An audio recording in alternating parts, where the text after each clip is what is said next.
මේ අපි past perfect tense වල structure එකේ structure කලින් ලිව්වා. දැන් examples ටිකක් ලියාගෙන තියෙනවා. හතරක් ලියලා තියෙනවා. She had finished that work.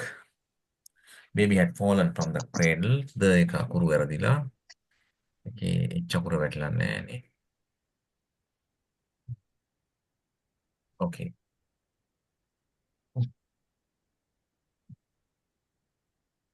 බබා තොටිල්ලෙන් වැටලා තිබුණා.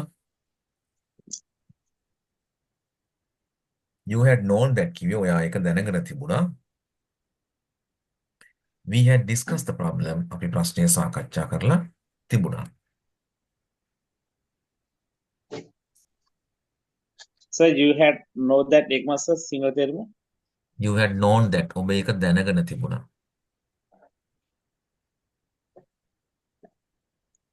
මම මේ හෝටලේ වැඩ කරලා තිබුණා. කොහොමද කියන්නේ? I I had I worked have at the I hotel. I had worked that hotel. worked at that hotel.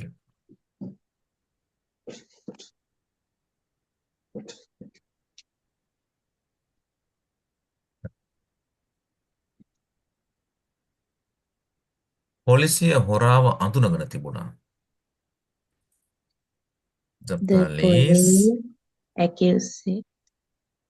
police had had අඳුන ගන්නවට identity. identify කියලා නෙන්නේ identify අඳුන ගන්නවා. මේ identify කියන එක අපි past part spell කරගන්න මොකද කරන්න ඕන? Y I y අයින් කරලා ied දා ගන්නවා. The police had identified the thief. පොලිසිය හොරාව අඳුනගෙන තිබුණා.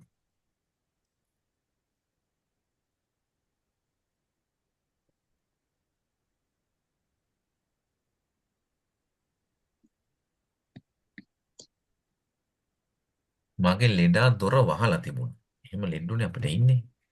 කොහොමද කියන්නේ? My My patient patient had had closed the closed door. නැත්නම් අපි log ගමුද? අගුළු දාලා තිබුණා. Locked Locked the door. My patient had locked the door නැත්නම් closed the door. my patient. ඕනේ.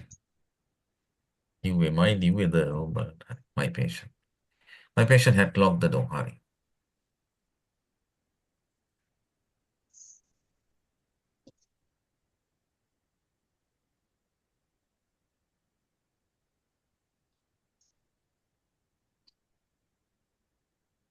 හරි. තව ඉරිගුල් එකක් ලියලා අපි නවත්තමු එක්සැම්පල් ලියන වැඩේ. මොනවද කියන්නේ? කෑවා බිව්වා නේද?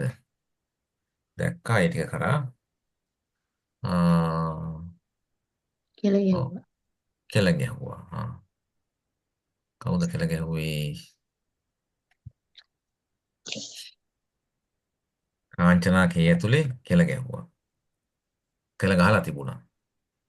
කාංචනා had Had spat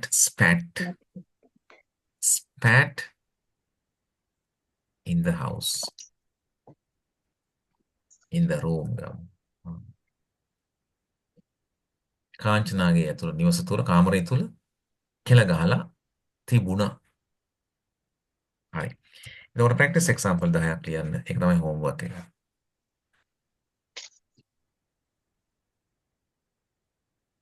ඔයා අපිට මේ පාඩම උගන්වලා තිබුණා. මම මේ පාඩම ඉගෙනගෙන තිබුණා. ඇය ලස්සන ගීතයක් ගායනා කරලා තිබුණා. හරි. අර මේ අර හාන්සි කිව්ව නේද මම කාලා තිබුණා කියන එක I had මොකද කිව්වේ එතන? I had එකක් my කිව්ව නේද? dinner. I I had had my dinner කියලා කිව්වේ. dinner. I had my dinner කියන්නේ simple past tense. ඔය ඕක අපිට ලියන්න පුළුවන්. මම මගේ ඩිනර් එක අරගෙන තිබුණා කියලා මෙන්න මෙහෙමයි කියන්නේ. I had my dinner. had දෙකක් ඇවිල්ලා තියෙන්න පුළුවන්. ඔන්න දැන් past perfect tense. හරිද? පළවෙනි had එක ඔන්න හොඳට තේරුම් ගන්න. පළවෙනි හැඩ් එක මේ උඩ ස්ට්‍රක්චර් එකේ තියෙනවද හැඩ් කියලා එකක් පේනවද?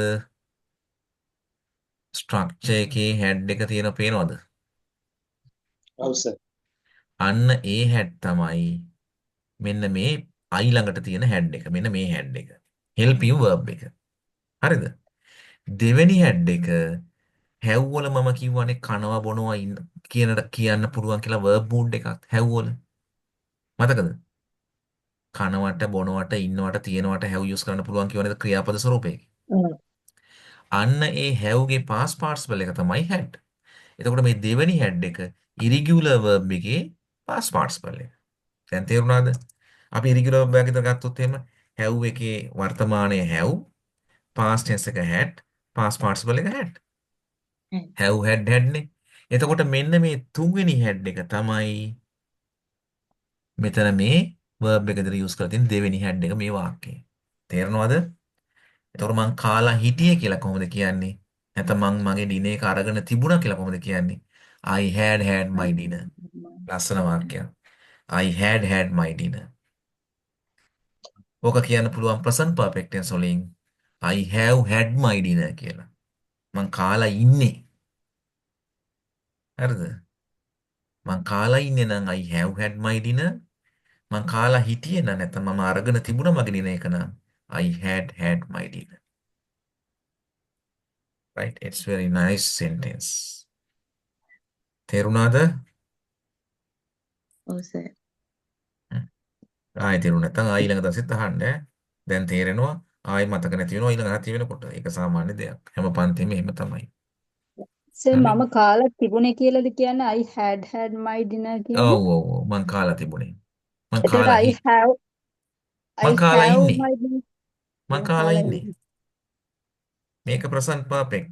I have had කිව්වොත් I have had my dinner. I have had my lunch. මම මගේ ලන්ච් එක අරගෙන ඉන්නේ. තේරුණාද? අරගෙන ඉන්නේ කියන්නේ සාමාන්‍ය අපි කාලා ඉන්නට වඩා අරගෙන ඉන්න කියන එක ලස්සනයිනේ. කාලා ඉන්නේ කිව්වත් කමක් නැහැ. I have had my lunch කිව්වොත් ඒක past perfect නෙමෙයි present perfect. ඕක අපි past perfect tense වලින් කිව්වොත් කොහමද? I had my lunch. මම මගේ ලන්ච් එක අරගෙන තිබුණා. කාලා හිටියේ.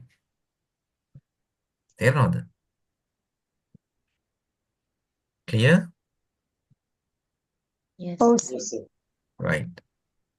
clear නැත්නම් ඉතින් 12:00 විතර වෙනවා ආයෙ කතා කරන්න යනකොට හරිද? ඔන්න මට ප්‍රශ්නයක් නෑ මට ඉන්න පුළුවන්. Four kinds වලට යන්. ඔයාලට ප්‍රශ්න තියෙන්නේ නේද? එක්කෙනාට වෙනස් වැඩ. අපි කැක්ෂන් ෆෝම් මේක හරිද සිංහල ටික ඔක්කොම හරිද? Four kinds දාමුද සෙන්ටෙන්ස් එකක්? ආ සර්. හරි. ගන්නවා මෙතෙන්ට අපි මේක. You had known that. ඔයා එක දැනගෙන තිබුණා. මම ටිකක් ආයෙ delete කරන්න. එතකොට අපිට ඉඩ ගන්න පුළුවන්. හරි. ඔයා එක දැනගෙන තිබුණා. ඔයා එක දැනගෙන තිබුණාද? had ගන්න එළියට. Had you known that? Easy. ලියගන්න. Had you known that? ඔයා එක දැනගෙන තිබුණේ නෑ. You had not. එහෙම නැත්නම් you hadn't. You hadn't known that. ඔයා එක දැනගෙන තිබුණේ නෑ.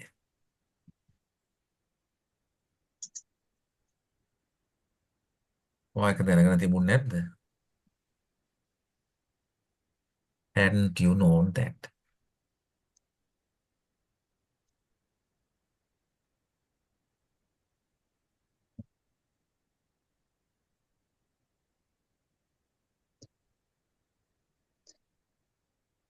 සර් ලියනකොට ෂෝට් එකෙන් ලියන එකද වැඩිය හොඳ කියලා සර් කිව්වා වගේ මතකයි අර නොට් එකයි කෙටි කරන්නේ නැතුව ලියන්නේ කියන එක.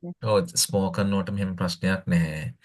රයිටින් වලදී ලෙටර් එකක් එසේ එකක් ලියනකොට ලොන්గ్ ටර්ම් එකෙන් ලියන්න. හරිද? සර්.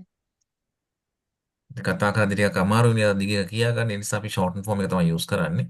හැබැයි අර ෆෝමල් රයිටින් වලදී නැත්තම් ලෙටර් එකක් එසේ එකක් වගේ ලියනකොට ෂෝටන් ෆෝම් යූස් කරන්න එපා කියලා තමයි අපිට කියන්නේ. So had not had you not. එහෙම ලියන්න ඔයාලා පුරුදු වෙන්න එක ලියන එක. ඔයා එහෙම ලියලා තිබ්බා. හරි.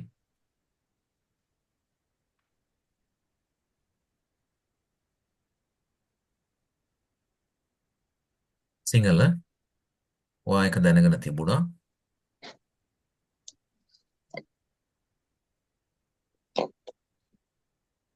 ඔයා එක දැනගෙන තිබුණාද?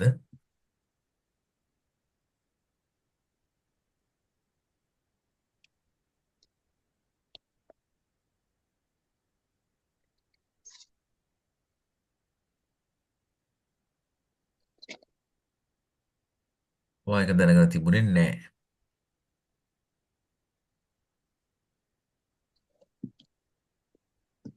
ඔයා එක දැනගෙන තිබුණේ නැද්ද?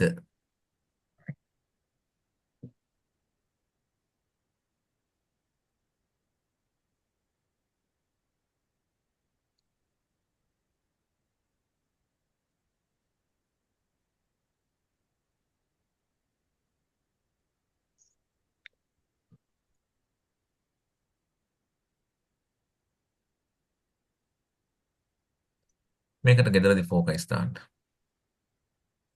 He had used my phone. ඔහු මගේ ෆෝන් එක භාවිතා කරලා මොකක්ද සිංහල? තිබුණා. තිබුණා. ඔහු මගේ ෆෝන් එක භාවිතා කරලා තිබුණා. ඒකට ફોකස් දාලා එවන්න බලන්න. හරි එතකොට වාක්‍ය 10 10 20ක් තියෙනවා. ફોකස් වාක්‍ය දෙකක් තියෙනවා. එතකොට 28ක් තියෙනවා ලියන්න වාක්‍යයට. ආටිකල් එකක් එවනවා. ඒ ආටිකල් එකේ අනිවාර්යයෙන්ම අර කරන්න try කරන්න. ඒක රයිට් කරන්න පුළුවන් ආටිකල් එක රයිට් කරන්න. මේ ඊට පස්සේ parts of speech එක දැන් දන්නවනම් හිව්ව එතකොට කමන්නේ අමතක නම් හොයන්න හිව්වොත් හොඳයි කියලා හිතෙනවා නම් වෙලාව තියෙනවා නම් parts of speech දාන්න. ආටිකල් ටික දන්නවනම් ඕනේ නැහැ. දැන් මතක නැහැ වගේ නම් වෙන් කරලා දාන්න එකක්. ඊට පස්සේ මේ විශේෂම patterns ටික sentence pattern part 1 ඒවා තියෙනවා නම් ලියන්න නැත්නම් ඉරක් ගහන්න. part 2 කියලා බලලා දෙයා pattern තියෙනවා නම් බලලා ලියන්න. part 3 තියෙනවා බලන්න have has වාක්‍යෙ. එහෙම නැත්නම් be verbs තියෙනවද කියලා බලන්න. මේ be verbs වල අංකය ලියන්න. be verbs වල 4ද 5ද 6ද 7ද 8ද 9ද වගේ. models නම් ඒ models ලියන්න. ඊට පස්සේ tenses දැන් ඔයා 8ක් දාන්නවා. ඒ tenses 8 වාක්‍යෙ තිබුණොත් ඒවා ලියන්න වෙනම කළ විශේෂයෙන්ම tenses හොයන්න. ඒ වෙන ආටිකල් එකේ. හරි. එහෙනම් අපි මෙතනින් නවත්තමු අදට. ඊළඟ දවසේ අපි future perfect කරලා මේ perfect වලින් translation කරමු.